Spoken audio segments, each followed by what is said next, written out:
We are live. How about you, everybody? Welcome into the Auburn Live call-in show. I'm your host, Jeffrey Lee, Senior Recruiting Editor for Auburn Live on 3, dadgummit. Today is Sunday, September the 15th, 2024. We are 24 hours after Auburn sludged through the mud for a 49-19 win over the New Mexico Lobos. The Lobos, I believe, is correct. We're going to get to as many calls as possible tonight, 701-779-9585. Here to do it all with me 100% of the time when he's here. Mr. Cole Pinkston, how about you, big dog?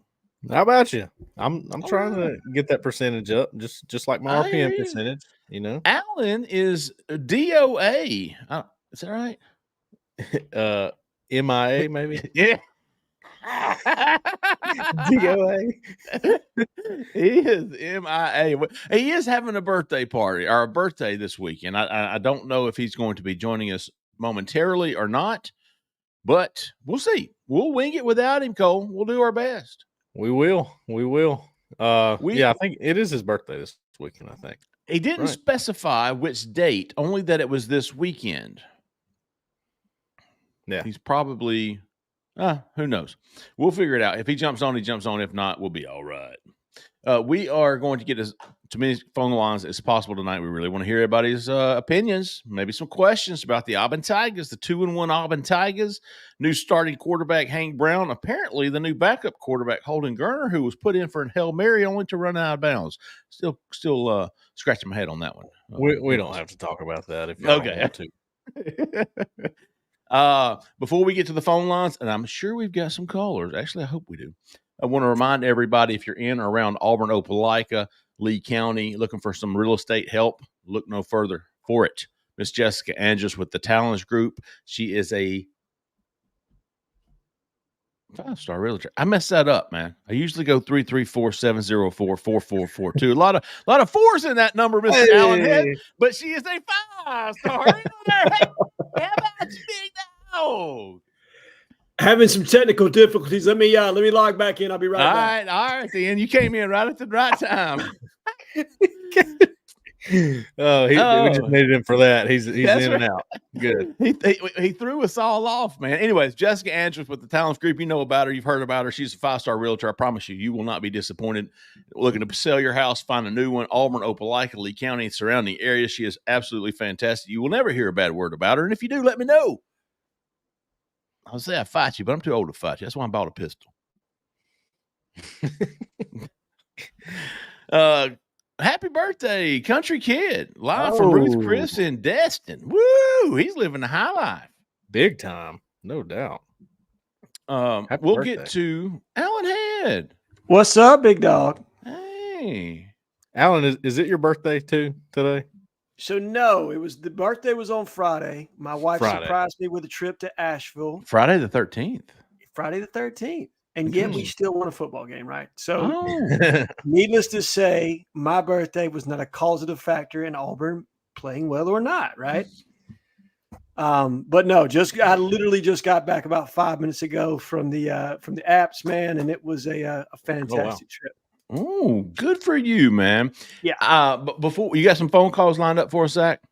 Yep. All right. Right before we do this, I'm a little hot. It's a little hot in here, big dog. It's a little hot. Oh, get it on. Get it on. A little hot. It's a little hot. Oh, you want that? Oh, yeah. The beach is that way. That's what I'm talking about. Hey, I brought something to the party too, as well. Oh, yeah? Oh. There it is. Run the damn ball. How about my boy Camden Brown, folks? He looked I'm good. saying. He looked good. Oh, I messed my seat up. Hold on. Hey. Anyway, yeah, I was happy for Camden, man. Got in there, took over. Kim Coleman being hurt. Caught, 3 balls, team high, maybe? And a touchdown. I think Dre was the leader in yards, but that Camden was the leader in receptions, if I remember correctly. That sounds right. Yeah, I think so. Sounds right. Yeah, Saw good some for him. Intermediate passing, some short passing games, some slants. Yeah. I thought, if y'all haven't read it, Allen's take on Hank Brown, He posted that earlier this morning on the Corner Auburn Live message board, and it was fantastic. I thought it was fantastic, Alan. Thank you, buddy. I appreciate it. And I think some of the fans or people on our site kind of misinterpreted what I was saying. More than anything. No. Thank God it was somebody else and not me this time. Right. But largely what I'm asking people to do is to take a measured response to this. I thought Hank executed the offense. He did what he was being asked to do. He took what was there. He played with good anticipation. But he hasn't faced a defense, realistically, the kind of defense he's going to face in the SEC. Let's be honest here. New Mexico is a team that's given up over 500 yards per game to Montana State and Arizona. Those are not the caliber of teams that you're going to play when you see Oklahoma, A&M, Alabama, Georgia. So all I'm asking for, guys, is basically like, look, we know what Peyton's flaws are, right? It's very evident. There's a lot of tape on Peyton, and it's really easy to say, like, hey, these are the things that he falls short at. With Hank, the book's not out on him just yet. Defensive coordinators haven't adjusted to this point because he's only got one game's worth of a sample size. So regardless of what other podcasts in this space say or people have to say about that performance, and he should be given credit because he did what was asked of him and he executed the offense. But let's see what happens when a defensive coordinator gets him off the spot. Let's see what happens next week when Travis Williams tries to heat him up, because I guarantee that's what's going to happen. They're not going to sit back in coverage. They're going to try to warm him up and see how he honestly reacts to the blitz. And they have SEC athletes capable of upsetting tempo, upsetting flow, making him less efficient than he looked, less comfortable than he looked last night against New Mexico.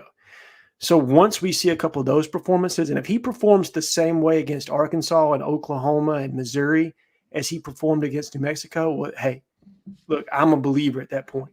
I hear you. I hear me too. I'm wearing the same shirt that Jeffrey Lee's got on, except for it's going to be HB, not CB. But let's just get to that point first before we start to accelerate what our expectation of what he's capable of as a true redshirt freshman. Absolutely.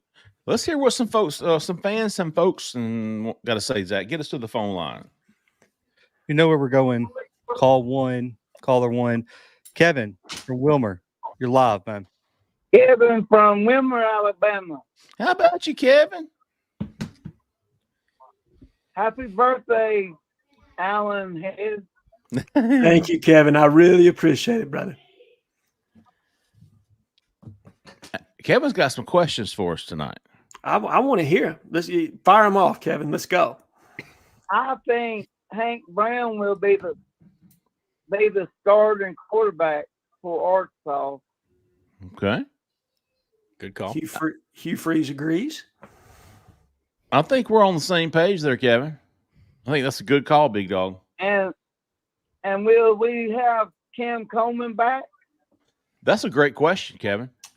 It is a good question. He looks okay. He looked okay, messing around down there, not dressed out, but shoulder, or is that what it was? Did you see any of this? Yeah, it was a sprained shoulder is what he told me. No, I don't remember. Joint, yeah. I don't remember seeing him do anything like that. I mean, I didn't watch him that closely, but we'll see. Maybe. He looked like he was feeling okay. You never know.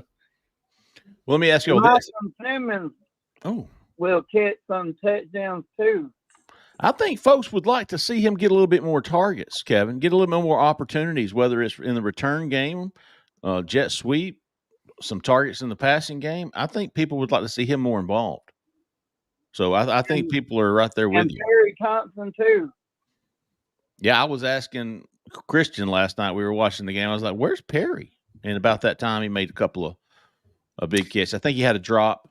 He made a big one and he dropped one right after that. That's probably why he would have been an impressive catch if he could come in with it. It hit him in the hands, so it probably should have been caught. But I can't wait. Situation all the same. Did I get frozen here? Henderson gets to Auburn. Alvin Henderson has been putting up, as they say, video game numbers. I think he is. He had another huge game. I think in the last two games he scored 16 or 17 touchdowns, 7 this past week. And he said 10. It went in the record books as 9 the week before against McKenzie, but he said it got called back and then they gave it to him. So there was some. And we got that Mendez from Miami too. Elijah Melendez, the big dog, just a big thumper middle linebacker, committed to Auburn on Saturday. That was a big pickup, Kevin. You were all over that one. And Allen Head. Yes, sir. I still think we will get Deuce Knight. Okay. I'm with you. I like the positivity, Kevin. And realistically, I think it's at this point, from Auburn's perspective, it's Deuce until it's not, right? I think that's kind of how the coaching staff feels, and it'll have to be made readily available to them, that apparent to them, that he's not going to be receiving of their recruitment of him moving forward. And Eric Winters did good too. Cole saw him in person, Kevin. Yeah, he was good. He was real good. That was Hey, you think we will get Andrew Babalola. That's a great question for Cole, Kevin. Let's hear what Cole's got to say. Man, I can't make a call on it, Kevin. It's close. I think Auburn and Michigan. That's the same way it's been for a while, with other schools still having a chance to climb in there and make a move. We'll see. I think he's going to drag it out for a while now. Roma. Oh, Chroma. That's a great question too. Usman Chroma, the 4-star running back, was in Auburn again last night for the second game of the year. He had visited Georgia. So he's first 3 weeks of the season, he went to Auburn, then he went to Georgia, and he came back to Auburn. And I'm telling you what, And the kid named Oppert. Naeem Offord, another good one, Kevin. So here you go. Usman Chroma told us he's going to make his decision September the 28th. That's the day Auburn plays Oklahoma. That's the day Naeem Offord is scheduled to come back to Auburn for another unofficial visit. Auburn's going to have, I believe, 5 official visitors that weekend. Deuce Knight is coming in. Alvin Henderson is coming in. Anquan Fagans is coming in. Jared Smith is coming in. Big one on that one. Big one. He went to South Carolina this past weekend. There's one more. I can't think of it off the top of my head. But I think Steve Wiltfong mentioned some buzz about Andrew Babalola possibly coming to that game. What about Sam Turner? There you go. That's number 5. There you go. The boys from I was going to say Blake Woodby and Bryce Deese, but they're coming next weekend. They're coming this weekend for the Arkansas game. But yeah, a lot of I like this. I like this. What Auburn's got right now. They've got more than solid. A very impressive 24 commitments right now, and now you're down to about 10 realistic guys right now, and most of them are big timers. No, there's still some new guys popping up. Yeah, the kid from Grayson, Jeffrey, or Joseph Mbachu. Yeah, Mbachu. I was going to say, you don't even want me to try that last name. We're not even going to try.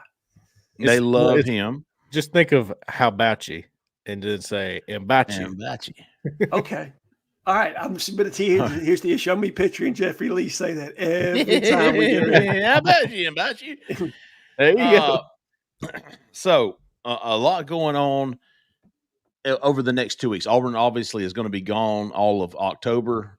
No home game, no visits. So they're going to be getting in as many guys as possible over these next 2 weeks. They've already done a tremendous job these first 3 home games.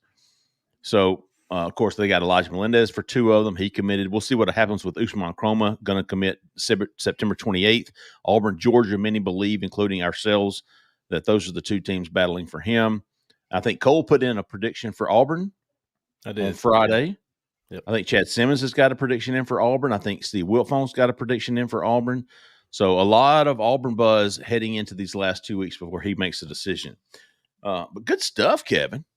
I'm going to go on record and say that might be your best call in a long time. Chock full. Great questions, right? Very great. He's hitting all the pertinent, the things that we would want to talk about. Kevin's asking those questions. Absolutely. Got him knocked out in one phone call. Good stuff, Kevin. Appreciate you, big dog. 5202. You're live. Who we talking to? Where are you calling from? How about you, fellas? It's Darren down in Niceville, Florida. Oh, how about you? Darren coming in early tonight. I like it. Coming in clear, too. Oh, he is. Oh, yeah. Hey, Cole, quick question on, I'm a Wildcat. I'm a big blue guy. Grew up, Enterprise, graduated there. Yes, sir. Is Auburn that good or Enterprise that bad? Hey, that's a good question. Listen, Darren, Enterprise is going to be just fine. Okay? Auburn's that good. They are fantastic. That makes me feel better. Yeah. That's Auburn High School, by the way. Auburn High, yeah, Auburn High. And listen, have you looked at Enterprise schedule upcoming? It's just, that's why I said if we're not that good, it's going to get really. I mean, at Phoenix City, it's just at the next 3 or 4 games, so it's brutal. Yeah, they're gonna have a rough road ahead. I mean, that's like the SEC West right there. So good luck. I mean, they'll be fine. They got players. They got a pretty good quarterback. I think they'll be okay.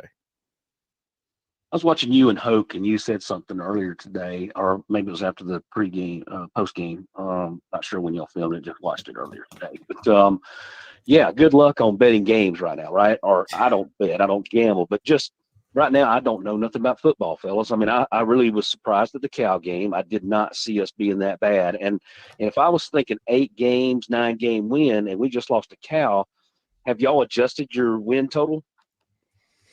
Yes. Yeah, I mean 7-5. I think is what I said when we last had it. Maybe I said 8, but I think I said 7-5. I still like 7-5. I think I was the only under. You were the only under. So I was 8-4. Well, I can't speak for Cole. I was 8-4. I think both of you were 7-5. Okay. So let's think. Who you got? You got Arkansas, Oklahoma, Georgia, Missouri. Guys, how many games you winning out of that stretch? I don't know, man. Like, we got issues in the secondary. That's the bigger issue to me. Right? I know everybody wants to talk about with Missouri. Yeah. 3, you look 4. at that tandem. Yeah, I honestly, the rest of the schedule, I think Auburn will be favored in only 4 games. I think Auburn will be favored in Arkansas. I think they'll be underdogs to Oklahoma, to Georgia, to Missouri. I think Auburn will be favored maybe to Kentucky. Yeah. Vanderbilt, Louisiana Monroe, and that's it. What do y'all think about this 5.5-point line for Auburn, Arkansas? I think that's about right. It's down to 3. 3? I think that's about right. Because you just don't know what to expect from the quarterback position. Will we be healthy in the defensive backfield? Arkansas's defense doesn't scare me, but again, you got a redshirt freshman quarterback in his second only start ever in a very big game for Auburn. Will we be tight? Will we be loose? How will we respond in that game? And I think that's what a lot of people just don't know yet. And then obviously the offensive line, the health situation. Are we going to have Too Tall Miller back? Because I think his presence in the starting lineup changes things to a degree and provides you a little bit more flexibility in rotation. So there's some things there, man, that make this game relatively interesting, or more so than I would have thought, in August. That's for sure. I tell you what, I'm telling you, is anybody disagreeing with me? Auburn's going to be underdog to Oklahoma, to Georgia, to Missouri, to Texas A&M, to Alabama. No, that's right. I think some of those it's too hard to predict on the way out right now because A&M, I'm going to be honest with you, yes, they looked pretty good against Florida, but what is Florida at this point, right? I hear you. You know what I mean? So I don't know. That one's a little far out for me to say because there's always a team that gets predicted to be in the top 20 that ends up not being that way, especially in the SEC. And I think the SEC's down this year. Yeah, I think you said that somewhere, and I completely agree with you. So I don't know. Definitely Oklahoma, Missouri, Alabama, and Georgia. We are not going to be favored in those games at all. A&M, maybe. Kentucky, maybe. Vanderbilt, yes. La Monroe, yes. Arkansas, obviously, yes. So favored in 3. My expectation has shifted a good bit. As somebody that thought 8-4 before the season, I think I'm at 6 wins now. I think that's what my prediction would be, if I'm being completely honest with everybody. Mine went from 7 because I was counting Cal as a win. So yeah. I'm at 6-6 right now. And now here's the thing about that, Darren. This is a totally different team now.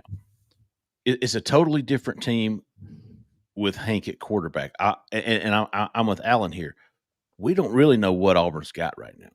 We don't know what kind of quarterback he is. We don't even know if he's an upgrade. We don't know. There's not a sample size large enough to convince us that he is an upgrade. Right. I mean, there's been games where Peyton Thorne has played really well. There's been games that he's played extremely poorly. And I do think that it was the right decision to make the move when they did, right? Like you need to know what you have in Hank Brown at this point, and I think it's energized the fan base. And it's probably energized the team somewhat to have that level of transition. But to say like, hey, I know for a fact that this guy gives us a better chance to win than Peyton, given the game plan you're going to install, right? Because I do think that Auburn has to make a decision about who the best quarterback is for the talent they have on this roster. And right now that's Hank. They've already made the decision going into Arkansas. But could this be a Jason Campbell, Daniel Cobb type situation where somebody gets, you think the direction you want to go, you end up playing the young guy and he's just not quite ready. The stage is a little too large as you get into the meat of the schedule and you go back to the veteran. I think you could see that. It's just too early to say for sure, like, hey, I know Hank Brown's going to be a stud moving forward and he's going to be the starter throughout the rest of the year. I'm just not there yet. Let's see what he does against Arkansas. And if he plays well there, then I think maybe we have a little bit more of a conversation point. Okay, Cole, and that was kind of not a completely different team, but my mindset at least is completely different. My 7-win total before the season was with Peyton Thorne at quarterback. Yeah, I thought that was about right. I mean, 8. That's you're not going. That's not a big hot take either. You're just picking the over by a half game there. But we all thought that was Peyton Thorne's team would win 7 to 8 games. Now. But I guess what I'm getting to is even though Hank Brown, we presume, is the starter of the rest of the season, I'm not ready to change my total because of a different quarterback. No, I'm gonna stay with what I have. 7. I may have said 8. We'll have to go back and look at the film. But I'm gonna go with 7 and 5. I think I was hovering around 7 and 5 all throughout our shows. I'm still good with 7 and 5 right now. I think Auburn wins one people don't expect. I think they have I can see that. Mm-hmm. I mean, I expected more from the front 7. That was like the spot that I was thinking might be a strength, and they weren't a strength against New Mexico. I think what you're going to see is different parts of the team be strengths at different times because they just have such limited depth still. They're still in that situation. Man, it's tough. It's really tough. Nobody wants to give you time for a rebuild at all. Yeah. I'll stay with that. What was weird to me is that we have been talking about the defense like we're not worried about the defense, right? The first 2 games, even against Cal, the second half, man, the adjustments made, I think they held Cal to 7 points. 1 touchdown. 1 touchdown and on a short field the entire time. Right. So we were like, it was like an afterthought. The defense, they're good enough. First half versus, they're good enough. That first half against New Mexico was embarrassing. It was. Yeah, I was going to say, you go ahead, Cole. To be fair, they did hold them to 19 points somehow. And they stopped them in the red zone 3 times, I believe. Probably because New Mexico committed more penalties than Jarquez Hunter had carries. They did. That was something I have seen going back and watching the first 3 or 4 series. New Mexico stopped themselves a couple times, especially that double pass they attempted. I know why they did it. I know why they did it, but it definitely ruined their momentum on offense. I want to give New Mexico some credit here, and there's some proof to this, right? Like they've put up yards against everybody they've played. Okay, they have a very unique offense. Brocco Mendenhall does a really good job on being a sound football team, and I thought they presented some interesting challenges for us. And realistically, DJ Durkin got a taste of what it's going to be like to play Arkansas next week somewhat, given that quarterback that we played. Okay, I don't think there's that much of a difference between Talon Green and the kids you saw against New Mexico. I mean, really? There's an arm strength difference, yes, but from a mobility standpoint, the ability to, make plays off platform, that kid's really. I mean, he's talented. What was his name, Zach? It's like Dampier. Dampier, yeah. Hey, Devin Dampier, yeah. That kid can play. And Cole pointed out when he came down last night at the end of the third, that 15. Yeah, I had both of those guys in my what to expect. Y'all check those out, man. I think I just watched a little film on these guys every week. I liked those 2. I thought, boy, those guys present problems. And they did. And the good thing is, now yes, there were issues in the front 7, Cole, but I thought some of it was our guys played a little bit too aggressive and they overshot gaps. This was the first time I didn't feel like they fit the run relatively well. The linebackers? No, they did not. I think that's correctable to a degree. Are you talking about linebackers? Yes. Well, this is I'm trying to think. So Mendoza, not really a dual threat. What about the first guy? Who was he? I can't remember now. Alabama A&M. Oh, he didn't do anything. He wasn't. So this guy's true dual threat right here. All right. This is you get to see the defense in duress a little bit because they're having to cover some different angles.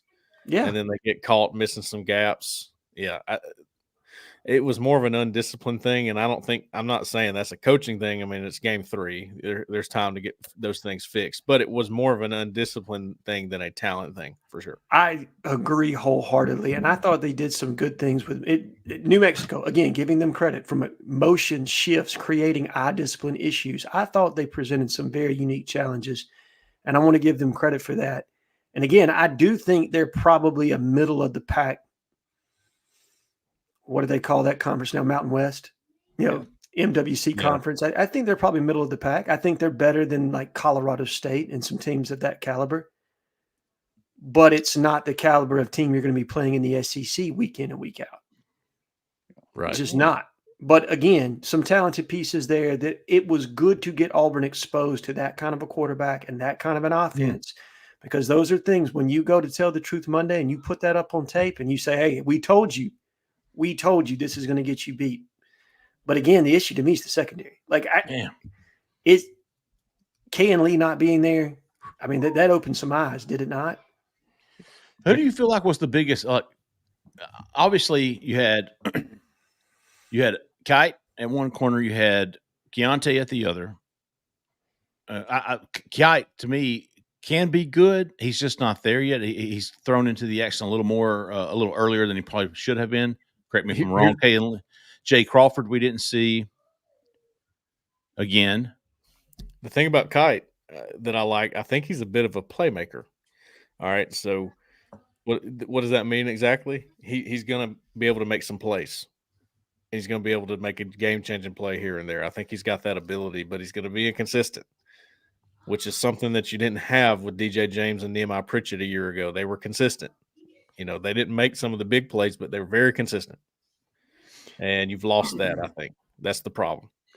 I agree. And if I can I know I've said the issue is the secondary, and then we got to get off this point, but I think people sometimes forget what it was like when guys like Nehemiah Pritchett were freshmen or true freshmen, right? Or redshirt freshmen. That's fair.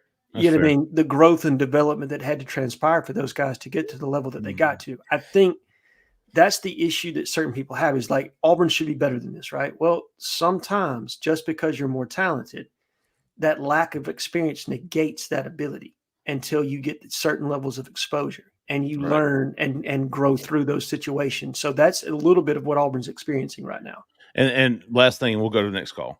As my dad said, cornerback is the most difficult position to play on the field. Yes. And you're putting an 18-year-old out there and expecting him to cover a 22-year-old that knows where they're going, and you don't.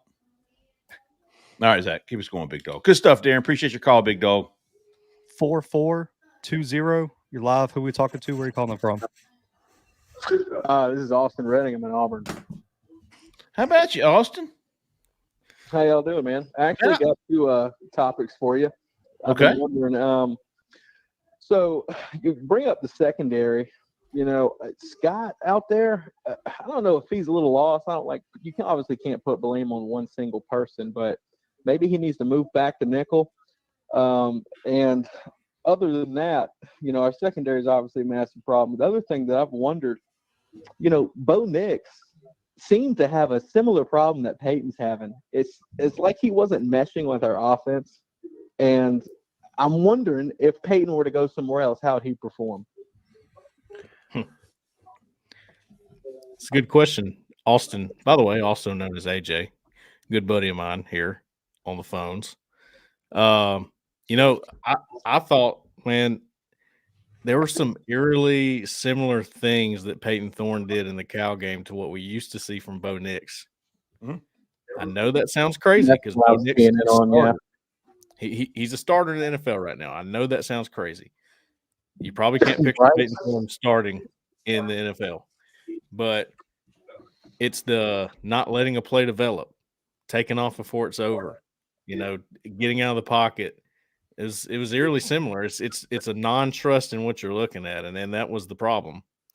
And right, it's almost like he's literally anxious the whole time. And a lot of these interceptions he had against Cal, it almost seems as if he's rushing. because he never knows if he's going to have a full 4 seconds, if he's going to have 1 second. He just seems really on the edge back there in the pocket. Which is a total opposite of what we saw in Hank Brown. Now, he wasn't in any pressure Exactly. cooker. He wasn't in a pressure cooker or anything, but I thought, and we said this on the other show, there were some times when he needed to get a drive together. There were some times in this game, even later in the game, when if Auburn did not get a drive put together with him at quarterback, they were going to be in trouble in the game, and he got out of those situations. So there's something to be said about that. That's true. That's true. Good stuff. Well, that's all I got for y'all. All right. Well, hey, don't be a stranger, big dog. We don't have many local callers. All right. We'll Yeah, look you for know I'm down on the field watching all this stuff. I'm gonna have something for you next week too. All right, bring it. Get it in here. Yep. Yeah. Nice. As one quick follow-up, I think the thing that drives Auburn fans nuts is you bring the Bo Nix comparison, which I understand because of exactly what transpired. But Bo was making those problems when he was like a sophomore. Yep, that's what I was about to say. And Peyton is a fifth-year senior, and it just drives people nuts that we're at this point in his career. Now, I don't know that the issue is necessarily different because of some of the challenges that Auburn has offensively, but all the same, like that, some of the anxiousness that occurs when Peyton gets sped up or he gets out of rhythm, you would think that he would have learned how to combat that a little bit better. And that's not, again, I'm not trying to attack Peyton or make it personal or anything of that nature. Like I think I'm just speaking to the frustration of Auburn fans there. I hear you. And you also threw Bo into one of the worst offensive schemes we've seen in Auburn history under Brian Harsin too. Sure. If you give him the surrounding talent in this scheme, I think we're having to. And then also too, I don't think people give Oregon enough credit for how much talent Bo Nix was surrounded by on that team. Oh yeah. NFL wide receivers, NFL offensive linemen, the defense was elite. It's a whole different conversation, I think. Look, and Kenny Dillingham is a very good offensive mind. You see why Arizona State is 3-0 right now. What did he get pissed at the other night for? Who, Bo? No, Or Dillingham. Kenny? Oh, it was the that they put like a second back on the clock or something like that after the field was cleared and everything. They like brought everyone back out, and it was like a late hitter. I don't know. He was raging though. Did they lose? No, they ended up holding on. But, I mean, they had an opportunity to put it in the end zone on a Hail Mary, Zach, I think. Yep. Ooh. And to be clear, guys, I'm not comparing Peyton Thorne. No, I know you're not. Yeah. You're comparing I don't think Austin was. I don't think Austin was either. I think No. he was making the point that there were some things that looked pretty similar as far as non-trust in what was in front of them. Again, Peyton Thorne, a fifth-year senior. When you're watching Bo Nix do this stuff, he was a freshman. There's a lot of things there that you're like. No, I hear you. What you're describing is the scenario and giving us a tangible point of something that we can draw to, right? Like I get where you were coming from. Unfortunately, Cole, that disclaimer is needed, but Oh, I know. good stuff. Awesome. Right now. Yeah, I know. We got Anthony from Montgomery. Anthony, you're live, man. Fellas, Anthony from Montgomery. Hey, how about you, big dog? What's up, Anthony? How y'all doing tonight? A lot better than we were last week. Whew. No doubt. Yeah. No doubt. I don't really have no question. I just want to go on a little rant. Do it, Anthony. I can feel it coming because I know you've been trying to get this one off, man. That's what we're here for, big dog. We're here for you.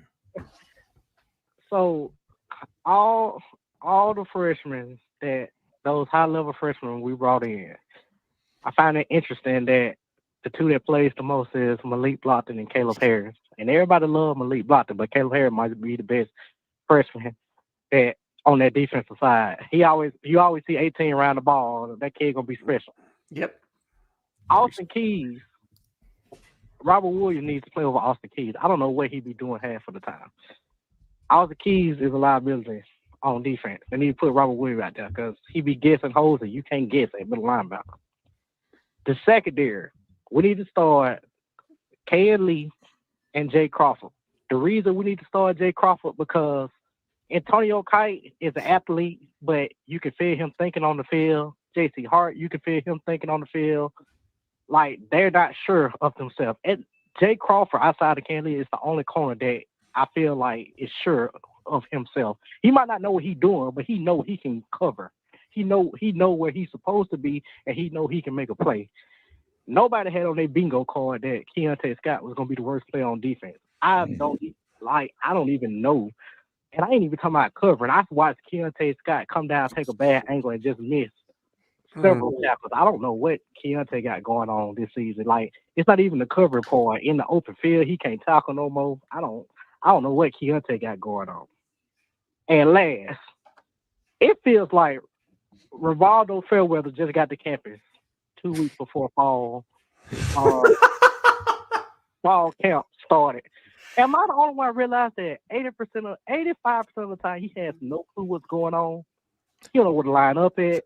Kyle game, the first play of the game, he don't know who to block. I don't know what Rivaldo Fairweather is doing. Like, he be confused 85% of the time. He don't like it. I don't know what. Just pay attention to him. Just follow him like 3 or 4 plays. He just be out there. Like, just, I don't know. All that, and I can't even make a prediction on the season because it's going to be week to week.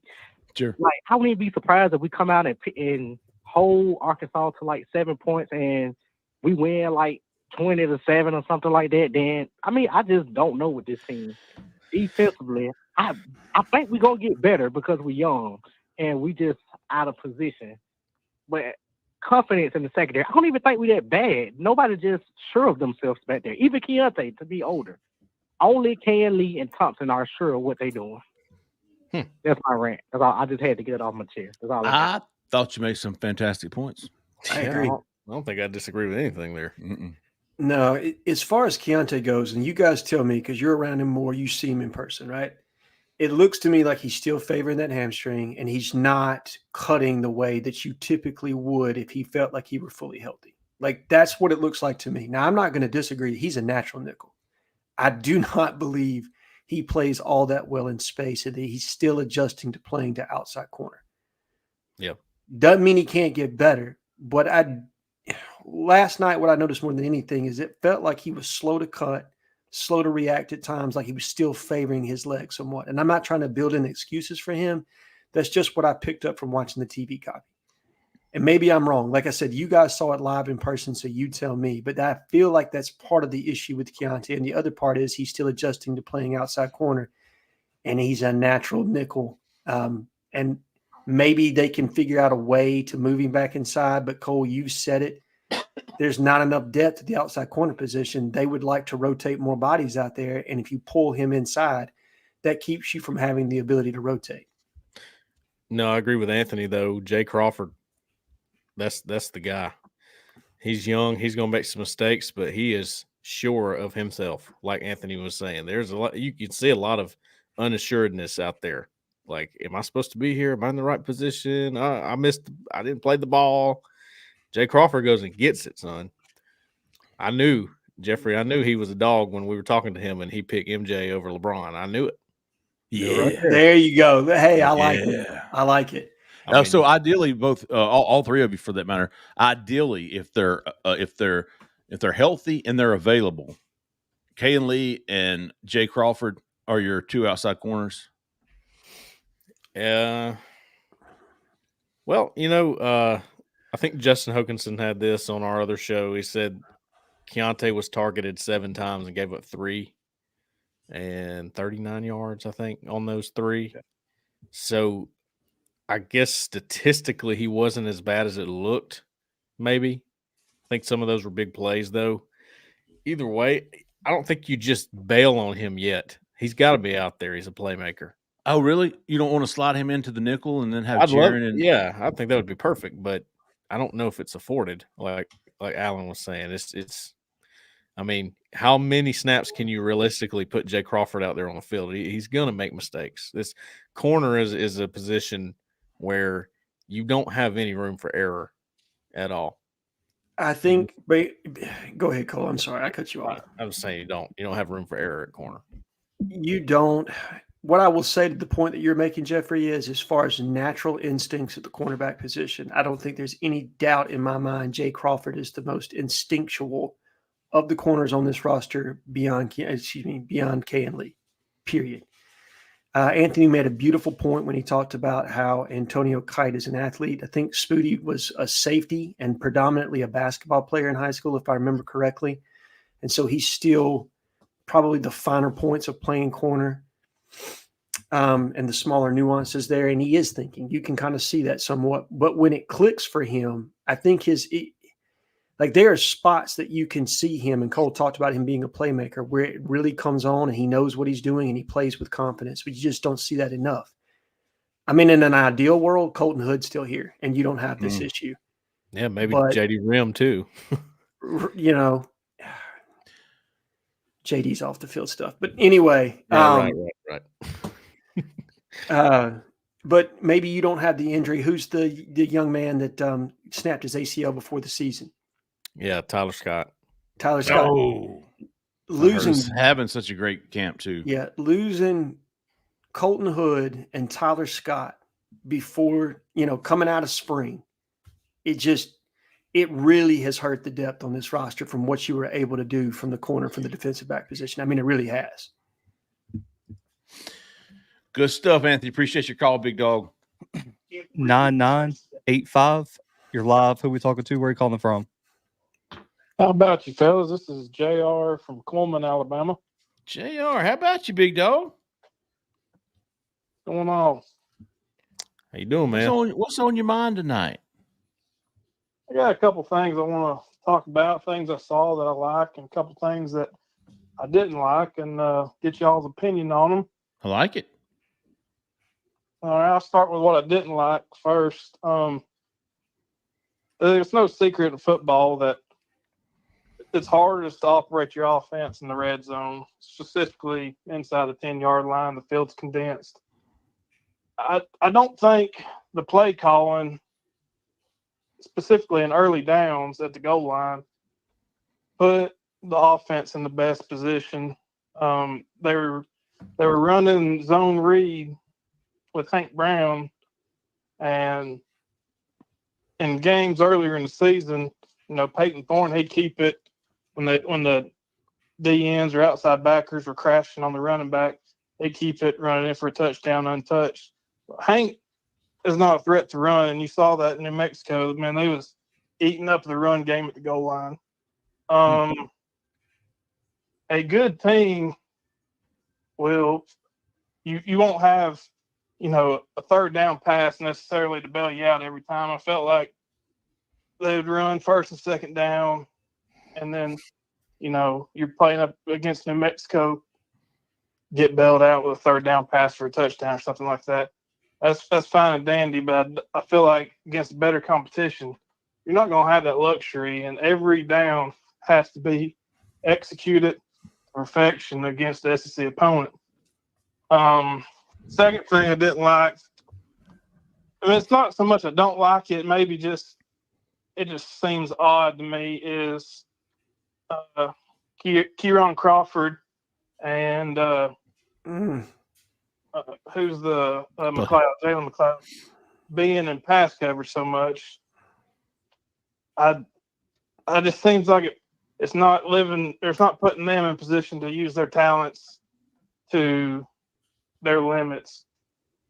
If you want to, have them into the boundary, like go to the flats to defend a pass or something, that's one thing. But having them drop back middle of field coverage, it just seems odd to me. One thing that I do like was Hank Brown's placement of his passes. Yeah. There's always discussions on accuracy versus placement. There's quarterbacks all over the country that can throw for a high completion percentage, but placement to me is putting your receivers in position to get yards after catch. And two specific examples of it was the deep ball at KLS. I thought that was beautiful. Yeah. And then the touchdown pass to Fairweather, it was like a 5-yard hitch. He throws it to the outside. Fairweather's able to use his body to shield from the defender, turn to the outside, get yards after catch for a touchdown. and just want to get y'all opinion on the things I saw I didn't like, things I saw I didn't like there. All right. Good stuff, JR. Appreciate you Great. calling in, big dog. Great call. Great call. Play calling inside the 10. He's trying to run a non-running quarterback with some read option.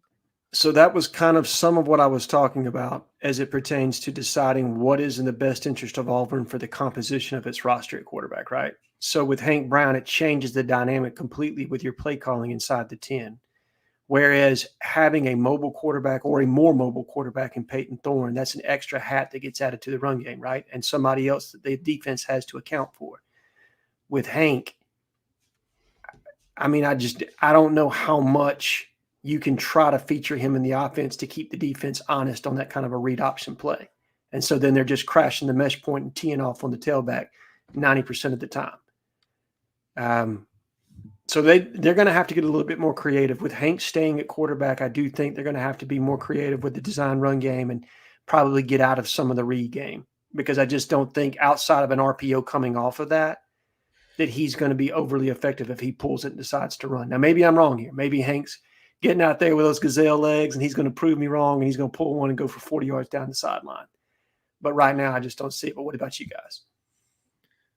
Yeah, well, my personal opinion on that is if you make the right read, you'll be fine.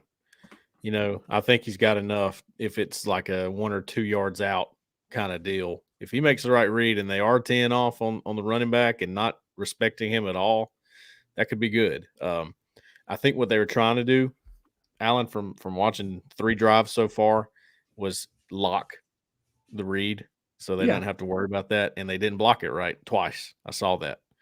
I think it's just a missed assignment by whoever was that. I think it was Percy Lewis, maybe. No, I don't know that. I can't pretend like I know it. I'm just looking at it as that didn't look right. Right? That looks like it's supposed to be a combo, or he's supposed to not read that guy, or whatever the case.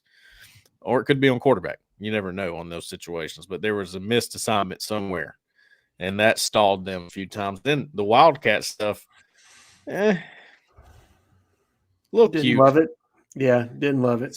It's a little cute. I don't really, not big on the cute stuff personally. I think if I was like an offensive coordinator, people would hate me. I would never run a trick play. We wouldn't do none of that. We stay with our base. But that's, you know, some people have different philosophy and they like the Wildcat stuff and they got blown up on it. But they made a good adjustment later with the rollout and hit Michael Riley on the goal line. I thought that was really, really nice design. So, you know, good adjustment there. They figured some things out as they went. Red zone offense does need to get better, though. All right, good stuff, JR. Appreciate you calling in, big. 4842. You're live. Who are we talking to? Where are you calling from? Wanda from Wilmer, Alabama. Oh, the better half. How about What a you, Wanda? surprise. Oh, yeah.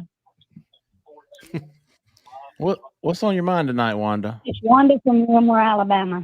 Yeah, what you got for us, big dog?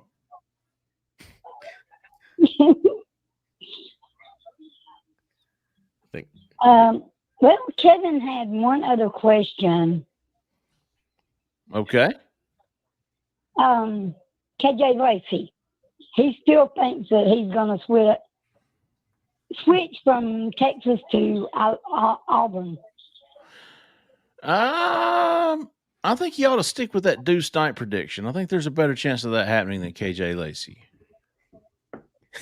All right. My one caveat to this, you saw Arch Manning play the other night. You saw Arch play. I'm throwing that out there. If you're KJ Lacey and you're seeing if Arch is going to continue to start the rest of the season, maybe that changes. I don't know. Listen, the way this thing's going with quarterback recruiting, by the time we get to December, somebody might get this clip and have a gotcha on us, because that's what's been happening in this thing. Like the name you don't expect popped up. Hell, Kevin knows more than we do anyways. I mean, he's proven that. Right. Yeah. And we're trying to come up and to a game next Saturday. Okay. Oh, wow. Oh yeah. Well, you let us know if y'all come up this way, Wanda. I want to get my picture with Kevin and you. We will. All right. You go take care of our boy. Oh, I'm always doing that. make him take care of you, Wanda. Oh, it does. Okay. Y'all have a good week, Wanda. 5072. You're live. Who we talking to? Where are you calling from? Yeah, this is Jim from Edgewater, Florida. How you guys doing? Doing well, Jim. How about Jim. yourself? Not too bad. What are you guys thinking? I know you have been talking about the defense. Man, that three-man front, I don't like it. And why are we playing Crawford and them the like rushers like in the normal linebacker spots? It's a great question because we were looking at that last night with Kieran Crawford. I think was lined up on the slot at some point, and I think that it was dropping. Even Thought was dropping back in the pass coverage. Yeah. Did they think they could get pressure with three? Yeah. You should be able to get pressure with three. Yeah. And I think we were trying to prove a point. Maybe. Yeah. I mean, hey, to be honest with you, we got pressure. That quarterback was so elusive. We would have had 5 or 6 sacks if that quarterback wasn't True the way he was. Kevin, He was pretty good. Keldrick Fault was on his ankles. He was biting on his ankles a couple of times. And here's one theory, man. Cole, you tell me if I'm wrong, but you got an elusive quarterback like that. If you're rushing, let's say 4 or even 5, and you've got 4 or 5 guys up the field, he steps up in the pocket and takes off. That's a numbers game. So is DJ Durkin thinking, well, I'm gonna hold back. We're gonna try to get pressure with 3. I've got 8 back to contain him. It's possible that when people are saying that they're dropping in coverage, that they're in a spy. Maybe. Yeah. I don't know that. I'm still watching to see what they were doing, but that could be what it was. It's a philosophy thing. At the end of the day, this is what he thinks is right. Yeah. I did a deep dive on his defense when he was at Texas A&M, and he liked Rakes in the middle, and he liked LT Overton to be the roamer, where he's going to be on the edge sometimes. He's going to be – so that's what Jalen McLeod is to him. Now, a good – if you watched Alabama, LT Overton's playing more of an edge now. Yes. And really, really good. Like really good. Very good. So maybe that's better for a guy like LT Overton or Jalen McLeod. But I don't know if they're going to change it because this seems to be his philosophy. I've seen it on tape before he got to Auburn. No, I mean, it's definitely some 3-man front. And I think what they're doing is bringing a 4th guy, and they're keeping it off balance because you don't know where the 4th is going to be coming from, right?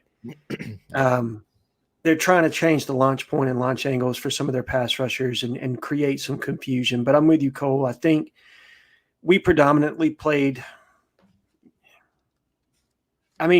we played a 3-down front with a 4th guy rolled up. So, it was essentially a 4-down front last year with Ron Roberts, and I think there's still some adjustment to our guys playing in space. I don't blame the fan base for being confused by what DJ Durkin is trying to accomplish, but I think they're also experimenting early on in the season too, and maybe you're getting some different looks right now and putting some things on tape that you're not necessarily going to utilize later because you realize it's either ineffective or maybe it really is just him honing in on his defense. There's still some fine-tuning that goes on within the first 3 games. And I think people need to understand that DJ just got here, and so everything's not going to look perfect, right? You are transitioning schemes. It is different.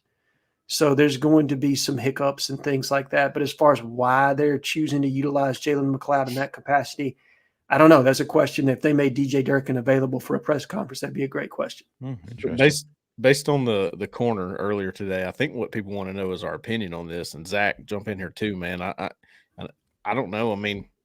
What do y'all think about this strategy? This using him like that?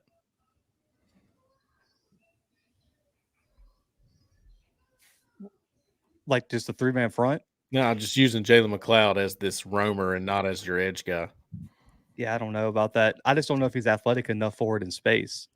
Like where he makes his money is getting after the quarterback. And we've all talked about we don't have a proven edge rusher right now outside of him. Keldrick Falk has had one good game in his career. Can't be counted on every single week. So you take away his best skill in your only pass rusher. We didn't even have a tackle. We had one tackle for loss last night as well. Couldn't get to the quarterback. Why would you take your most athletic pass rusher away and put him in space and coverage, which is not his strength? I just don't know the decision making behind that. Yeah, sure. And as bad as the defense has been the past 2 weeks, let's don't forget the fact that DJ Durkin has made the halftime adjustments to give up, I believe, one score against Cal and one score against New Mexico. I agree. No, that is a very fair point. From that standpoint, from a scoring standpoint, Auburn's probably averaging giving up what? Now, look, you could argue the competition hasn't been what you're going to face moving forward, right? But probably, 15 points a game? I was going to say 12. It was 19, 3, that's 22. How many did Cal score? 21. So that's 43 divided by 3 is 14. Give or take, yeah. 42 is 14. So, 14 and some change. Yeah. So and I'm guessing those are all offensive points. I can't think of a – no, they had a pick six, didn't they? Cal had a pick six. Did they? The one Cam Coleman all the way. He got tackled. The one that Cam Coleman bobbled. Yeah. Okay. By the way, guys, we got a Arkansas fan in the comments here. How about that? Pigpen. If y'all load the box, double team Armstrong, it'll be a long night for us. Arkansas, we've got Arkansas fans are just as broke down as Auburn fans are. Hey, they trying to get Pittman out there. Hey, listen, Bobby Petrino knows what he's doing. Is from a Tennessee standpoint. He didn't show you anything against UAB. If you're an Arkansas fan and you're listening to this, I'm telling you right now, don't take anything out of that game plan. Okay. Yeah, really. He will be just fine. And I assure you he's going to score points all season long. But realistically, that was a in-between game and a perfect trap game for UAB. You're coming off of an emotional situation with Oklahoma State. And you're just trying to get through the UAB game before you go into Auburn, which is a big one for them. Because if you're going to get to 6 wins, which I think is where Sam Pittman's got to be at the end of the year for people not to be calling for his head, you need the Auburn game. Yeah, I agree. Yep. Good stuff, Jim. 3498. You're live. Who we talking to? Where are you calling from? This is Jacob Howard from Alabaster, Alabama. How's it going? Oh, Jacob. How about you, big dog? What's on your mind tonight? Well, my biggest question or concern really is how do we keep getting beat 20 yards over the top downfield?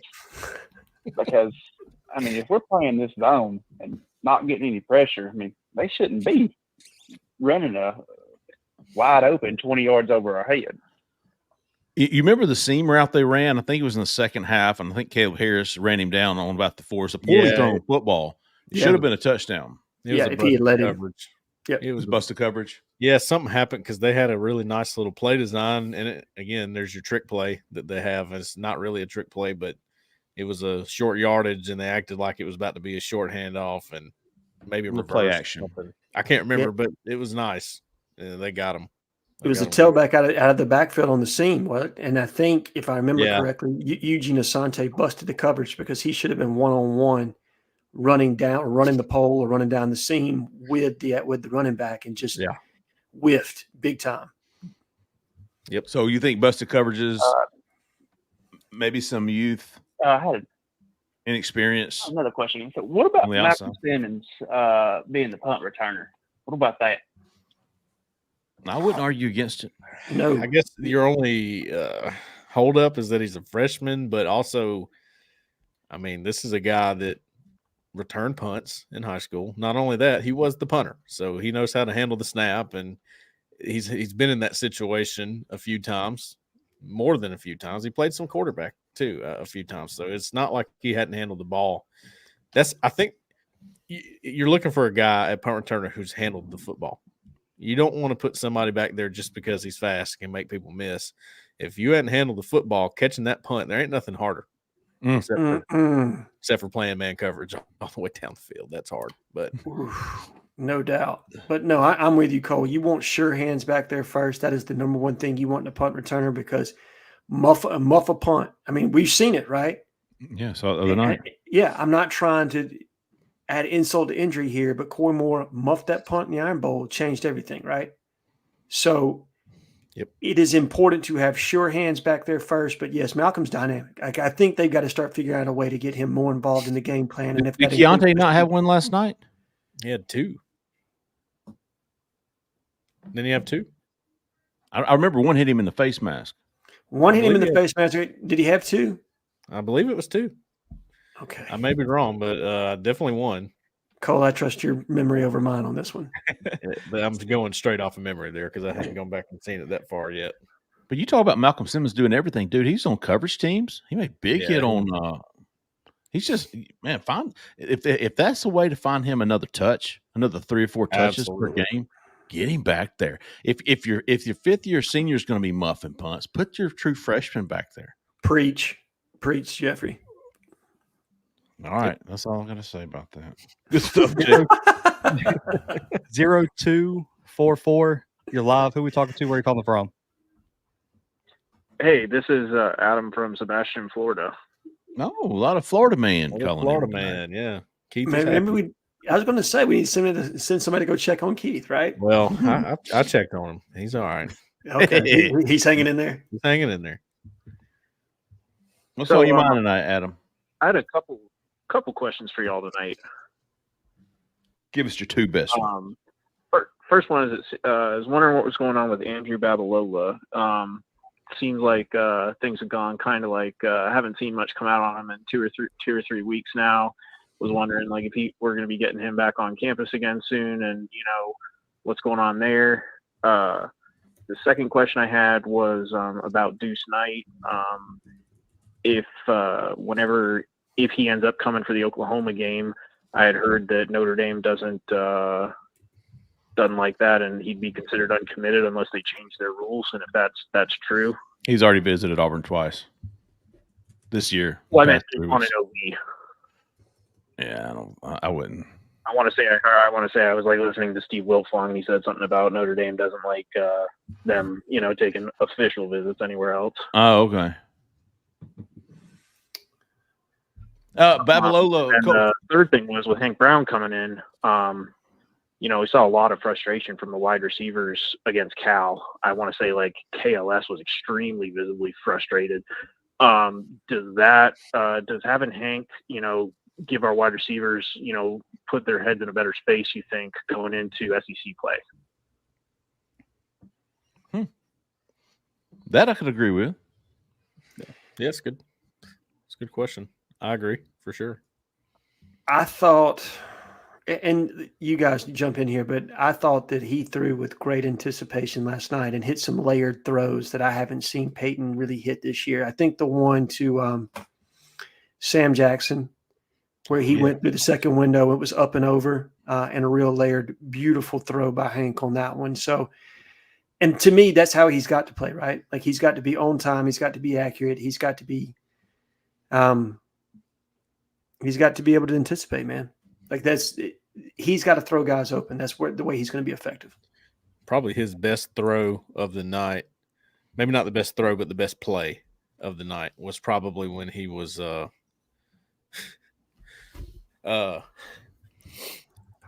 he was standing in the pocket and he was looking at the right side of the field, and I still haven't seen this play, so I don't know what he was looking at exactly, but he's looking, not there, pop back.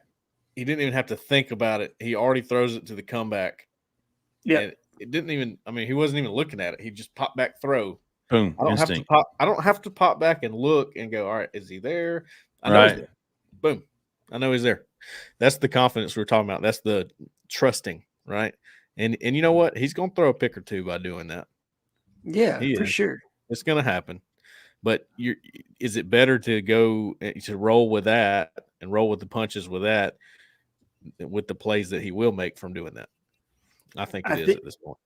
I think it makes it significantly more playable to go 6-6 with Hank Brown than it does with Peyton Thorne, right? Absolutely. Yeah. I do. Real quick, Cole hit Babs earlier in the show, Adam, if you missed it. Not really much going on. There's been some buzz from Wilt Phone that he might be back at Oklahoma. We'll see on that. The longer he waits, the better for Auburn. Yep. Deuce, go ahead, Cole. No, I think the biggest thing with Babalola is that he's probably going to take his time now. There you go. Okay. That's probably the biggest news there. And Deuce doesn't seem to be in a hurry either. I'll be curious to see if he makes it. I know he's got it scheduled for the Oklahoma game. Buzz is right now that he plans on coming. We'll see. Even if he does, I don't know what to believe anymore. Really don't give a shit. Done. 960. You're Gotta live. be Talking breathing to like Ronald Shannon Sharp on Instagram Live.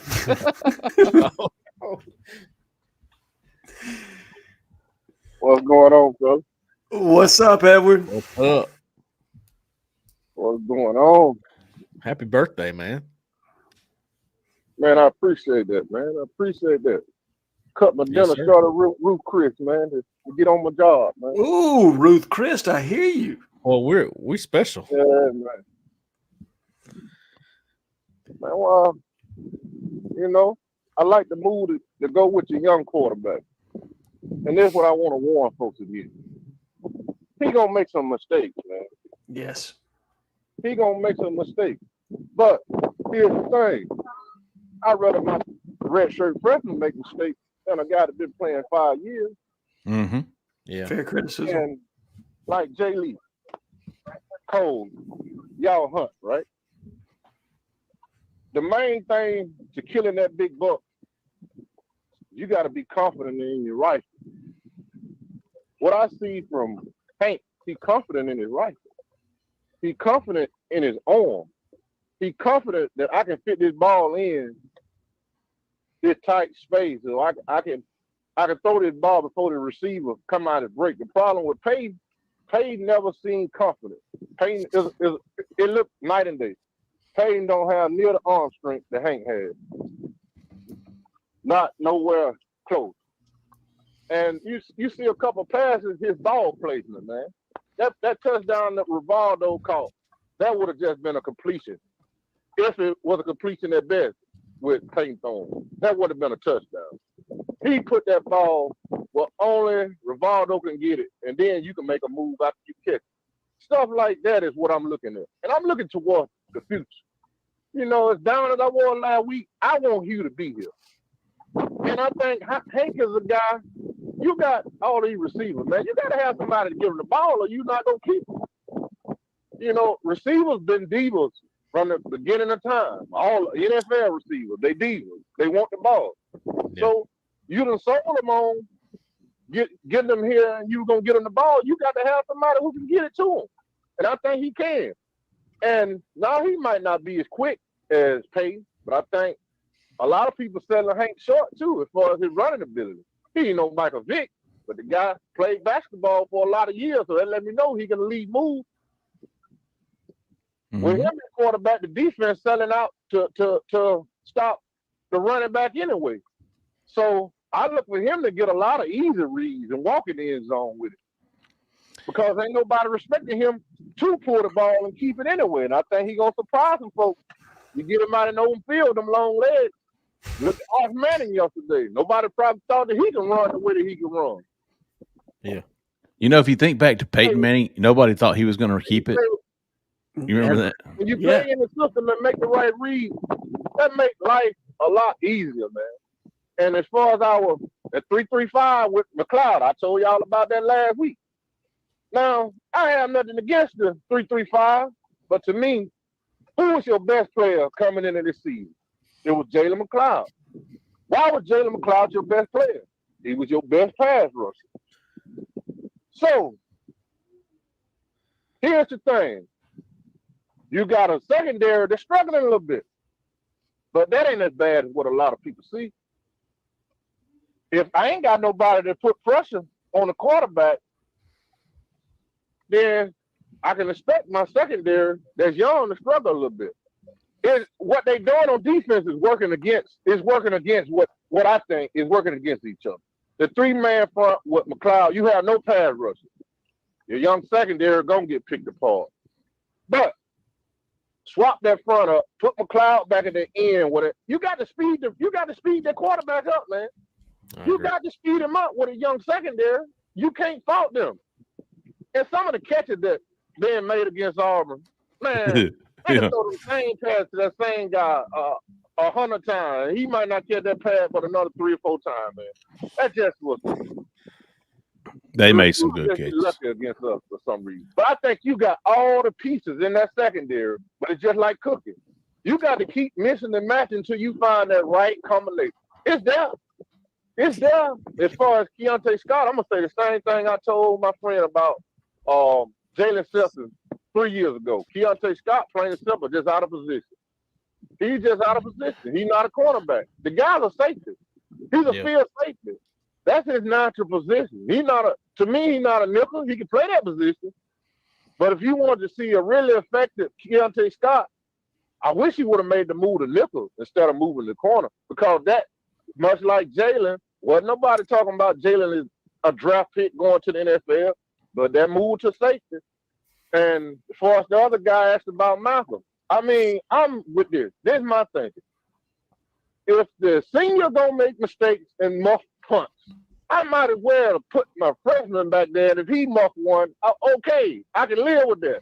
But I don't need a guy that's been playing 4 or 5 years to be muffing. If I'm going to make mistakes, I'll make my mistake with a younger guy. I can live with this. And as far as Malcolm, y'all got to get that guy more involved in the game plan. Yeah. Malcolm Simmons, he's not truly a wide receiver. He's not this. He's an offensive playmaker, a pressure harbor, a Debo Samuel. Not comparing to them, but that's the type of player he is. He's a guy that you can motion him in the backfield, give him a carry. You can use him more in speed sweep. Sad to say, but you know who Malcolm Simmons was built for? Malcolm Simmons was built for Gus Malzahn. Yep. Eli Stove, a Corey Grant type player, to where he gonna get him involved in the offense. And it's just so much that I think we leaving on the table because of Robert Lewis. He's a decent player, but Levin is a game changer.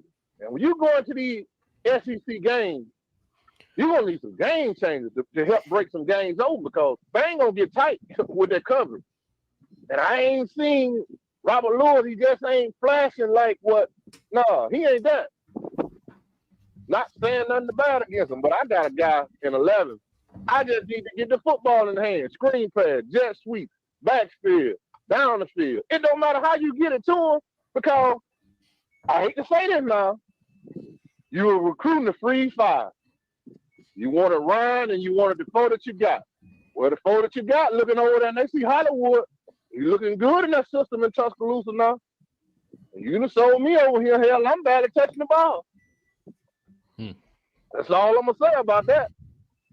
You know, God give it, God take it away. When that portal open up, you ain't getting them guys the ball in a year or two.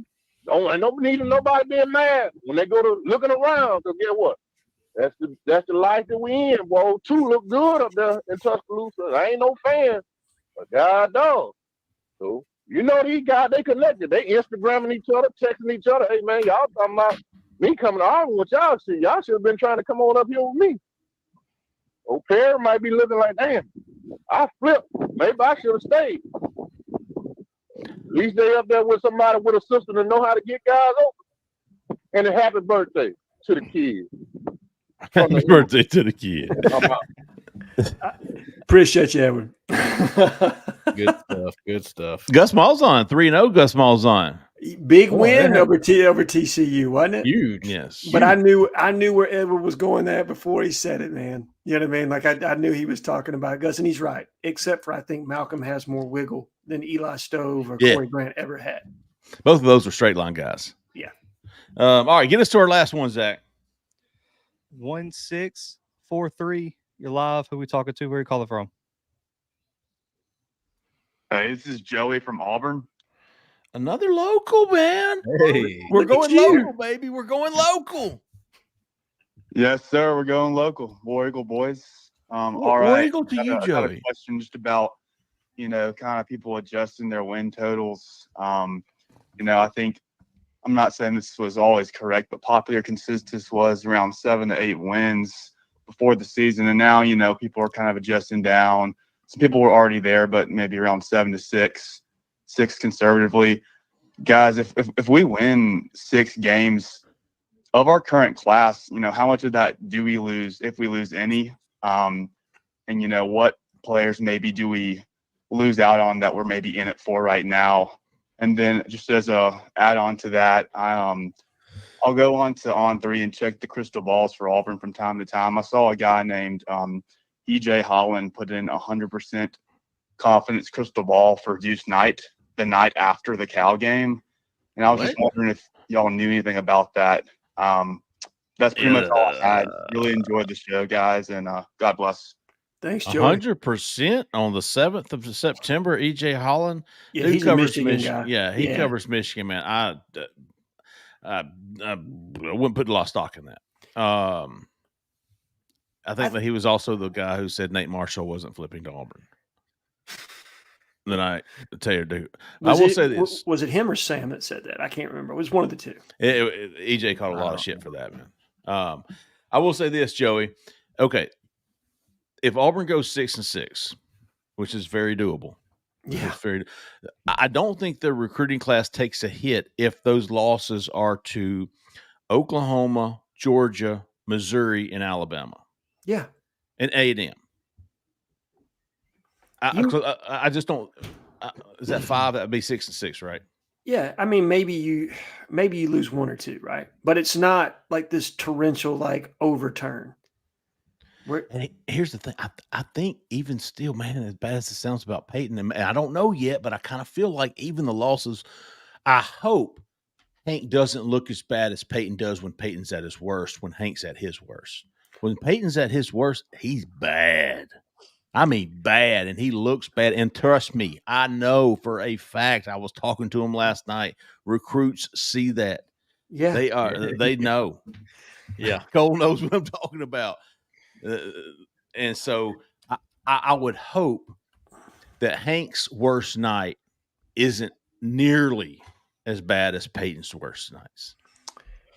What does that 6 or 7-5 look like, right? Like, I think that also matters. Like, how competitive are the games? Yes. Are you seeing progress moving forward with Auburn getting better? I mean, I look at Miami last year. POC, baby. They were 7-5, and they were still a top 10 class. I think top 5, if I remember correctly. I think Miami finished number 5. So 6-6, 7-5, but realistically, how much of a difference is there? You might lose 1 recruit that you would have gotten otherwise, but I think there stands a good chance if Auburn goes 6-6 or 7-5, and this goes 7-5 best case. I think the class holds and they add, because that means you've won 1 game you probably weren't supposed to at this point, right? Agree. You've shown improvement going down the stretch, and that would have been your 8-4 season had you beat Cal. Correct. There's your season. 6-6. Maybe like a Donovan Starr lands someplace else, right?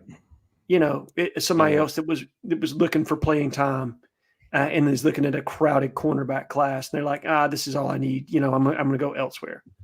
So I think a fair question is how many guys have committed to Auburn because they're excited about how much they're winning right now? Right. Good question. Good point. Right. Exactly. And good answer. Auburn hadn't won more than 6 games since 2020. Cole, that needs to be repeated, because that would answer a lot of these questions. How many guys are committed to Auburn right now because of how much they're winning? They're committed because they think they can be the change. They are the change. Now, here's where it becomes problematic for me. I think if you get worse than 6-6, you get to 5-7, and you've regressed. You've regressed. I think that it becomes a danger point then. I think you do lose some guys, and not just because me too. Not probably because of what the recruits are believing, but the outside negative connotation of Auburn at that point, and probably the pressure that Hugh Freeze and his staff are underneath. I think with a young quarterback in Hank Brown, if you go 6-6 and you're competitive, I think the fan base is generally going to okay, we played a guy, we made a move for the future. They understand. There's a spin there. I found it really real quick here. Must wins for Auburn at this point: Arkansas, Kentucky, Vanderbilt, and believe it or not, La Monroe, because we saw what happened last year with New Mexico State. Those are must-win games. And then, like Cole said earlier, then you try to catch A&M on a good hour. Have a great game against A&M. The Oklahoma, A&M, And hell, you try to get one of those. Yeah. You try to get you an upset in there. As bad as it sounds, the most exciting moments of the year last year were the Georgia and Bama games, which ended up in losses. Yep. They were the most exciting. And probably the most beneficial. I think those two games were probably the most beneficial of all of last season. In a very weird roundabout way. Yes. Yeah. And it's eventually that can't be the case, and eventually that won't work anymore. But you're still in year 2. 1 and a half. 1 and a now, quarter. I don't think people really remember that. I don't. Year 2 of a rebuild. No. All right. So overhaul. Case in point. Broken record. Gosh, I know. I'm tired of saying it, but it is what it is. I mean, can we just? You got to keep saying it until people understand it. They won't. I know they won't. They're ready to fire Hugh Freeze. So, and this some of them, a few of them. No, I hear you. And look, this was something I talked about with Justin on the first football podcast we did today. Which, by the way, Cole, I still got to catch up with what you and Hope did today, man. I'm sure it was great. All good. And when we were talking about season expectation, Justin said it's got to be 8-4 because Auburn's got to do something. And in my mind, I'm sitting there thinking, how fair is that to Hugh Freeze, right? Because he's not been here for the 6-4 that Gus did, and then the 2 years of Harsin. He's had 1 year. And I understand where Justin was coming from with that viewpoint. Like Auburn needs a breakthrough, right? The fan base wants a breakthrough. They want to win. They are so sick and tired of mediocrity. I get it. I understand it. But when I'm asking people, they hope for mediocrity at this point. Right? Yeah, I hear you, man. But when you're looking at it from a fairness standpoint, I think as long as you can show progression year over year, even as small as it is, 6-6 to me at this point with a redshirt freshman quarterback is progression, right? Because you have building blocks for the future that you've utilized this year. 7-5, hell, man, that's making a little bit of a statement to me. And then go win a bowl game. Yes, go win a bowl game. And I know people in the comments probably going to kill me right now because they're like, 7-5 should never be the standard. We should accept that. And I understand. Again, if you're killing me, I get it. I understand that you're frustrated. I understand you think that Auburn should never be that a 7-5 would be a statement. But given where you are right now as a program and the rebuild that you're underneath, I think it is a move in the right direction. And it's a positive trajectory that you can point to and a tangible win for this coaching staff. You're right. It absolutely is. I found it interesting the other night watching that Manning cast. I was kind of in and out of it. I was fixing to fall asleep, but right before I did, Chris Jones, if y'all are not familiar with Chris Jones, he is one of the, if not the best defensive lineman in the NFL right now. Freak show. Yeah, and he played for Mississippi State, and I think Peyton Manning was giving Eli a hard time saying, man, I don't remember the context, but, Chris didn't even go to Ole Miss, man. He went to Mississippi State. He didn't go to that school, messing with Eli. And Chris goes, man, and they brought it up something like, would you have changed it? He goes, I probably wouldn't have changed anything, but man, you could see him kicking himself because he did not go play for Hugh Freeze. Like, man, I just wanted to go play for him, man.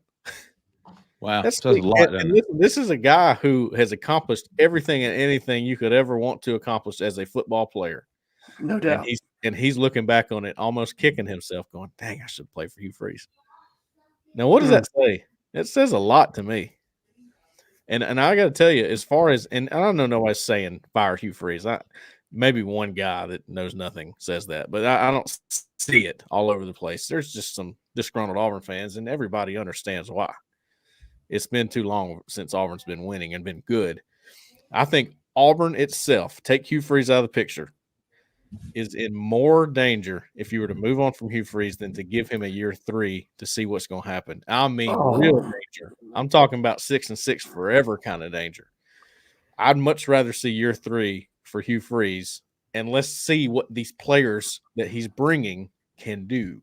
I would love to see what that's going to look like. Now, it might be terrible. Maybe he loses a bunch of games he's not supposed to lose. I will have a much better depiction then. It's kind of like the same thing we're talking about with Hank and Peyton right now. We don't know enough about Hank to make a definitive, to say something definitive about the situation. Sure. I think we're in the same situation with the coaching. No, I mean, that's completely fair. And Look, I think Auburn fans have reached the. Do you remember how frustrated Tennessee fans were? Like pre Josh Heupel? They had a very bad run of mediocrity. Right. I mean, fired Phil Fulmer, hired Derek Dooley, right? Not a good move. You Jeremy get Pruitt. Yeah, you had Lane Kiffin for a year mixed in there. You had the Butch Jones brick by brick years. And then finally, Josh Heupel has kind of calmed that fan base down. But I mean, remember they hired Greg Schiano, and the fan base had a riot. That was like the stop steal, almost the same thing. Right?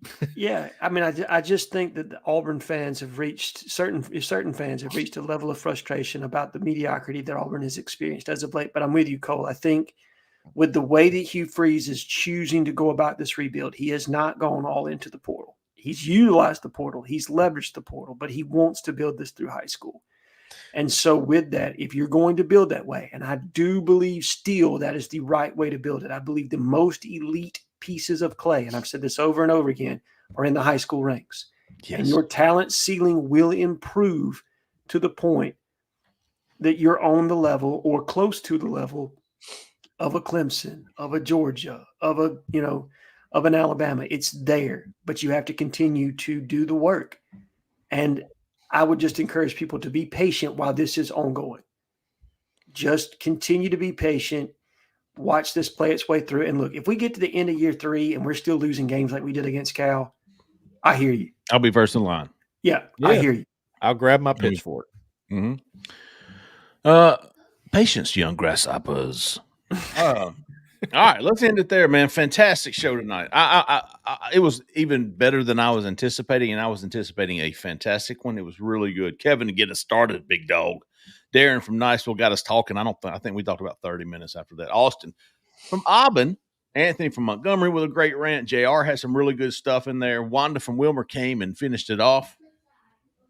Jim from Edgewater, Jacob, Adam, Edward, birthday boy, and Joey from Auburn finishing it off tonight, man. We appreciate everybody calling. Don't forget, if you're in Auburn, Opelika County, need some real estate needs, got your help right here. Jessica Andrews with the Talons Group. Give her a call, 334-704-4442. Tell her we sent you. Hey, and don't forget, this week, she's a 5-star realtor. I thought we'd just do that on the first one. You know what I'm saying? I hear you, big dog. I was trying to sneak it in at the end. All right. We've got Auburn Live Plus coming up this week. We're probably going to be back Wednesday. Well, we will be back Wednesday morning with a recruiting show. Might follow that up with an Auburn Live Plus recruiting insider. Got some things we might need to get off our chest. Might need to throw out there. See if anything sticks. We'll if you haven't already, go to Auburn Live on 3. Get signed up. Free subscription with the Auburn Live Plus, YouTube Plus. Get all the shows for free. Or if you just want to do the YouTube, man, go hit it. $2.99 a month. Can't beat it. It's like a cute puppy. Or a cold. All right, that's going to do it for us tonight, folks. We really appreciate everybody listening. Appreciate everybody watching. For Cole, for Alan, for Zach in the back who came to the front and went to the back. I'm Jeffrey Lee, man. Y'all stay at that left lane. See you.